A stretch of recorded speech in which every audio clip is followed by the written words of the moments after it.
তাদের কমিটি আছে, আমার পাশে আল্লাহ আছে, জনগণ আছে। কারণ তাদের কাছে বলে কমিটি আছে। তারা আখতারুজ্জামানের পরিবারের দোয়া নিয়ে আমি মেতে নেমেছি। আমি তাদের কমিটি আছে, আমার সাথে আল্লাহ আছে, জনগণ আছে।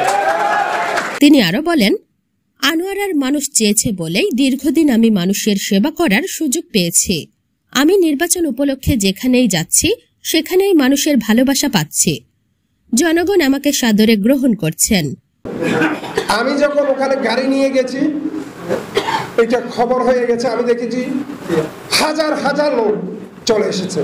যে বাজারে যাচ্ছি, নামতেছি, ঈদ মোবারক করতেছি, লোকে লোকারণ্য হয়ে যাচ্ছে। আমি জুদন্ডিতে গেছি একটা কর্মী সমাবেশ জনসভায় রূপান্তরিত হয়ে গেছে।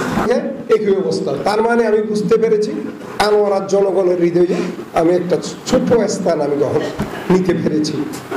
বুধবার 17 এপ্রিল বিকালে চট্টগ্রাম প্রেস ক্লাবের ইঞ্জিনিয়ার আব্দুল খালেক মিলনায়তনে আসন্ন আনোয়ারা উপজেলা পরিষদ নির্বাচন উপলক্ষে সুশীল সমাজ, স্থানীয় জনপ্রতিনিধি ও রাজনৈতিক ব্যক্তিদের সাথে মতবিনিময় সভায় তিনি এসব কথা বলেন। উপজেলা আওয়ামী লীগের উপদেষ্টা মাহফুজুর রহমান চৌধুরী মজুর সভাপতিত্বে উপজেলা আওয়ামী লীগের যুগ্ম সম্পাদক ফজলুল করিম চৌধুরী বাবুল, স্বাস্থ্য ও জনসংখ্যা বিষয়ক সম্পাদক এম এ সালামের যৌথ সঞ্চালনায় এই মতবিনিময় সভা অনুষ্ঠিত হয়।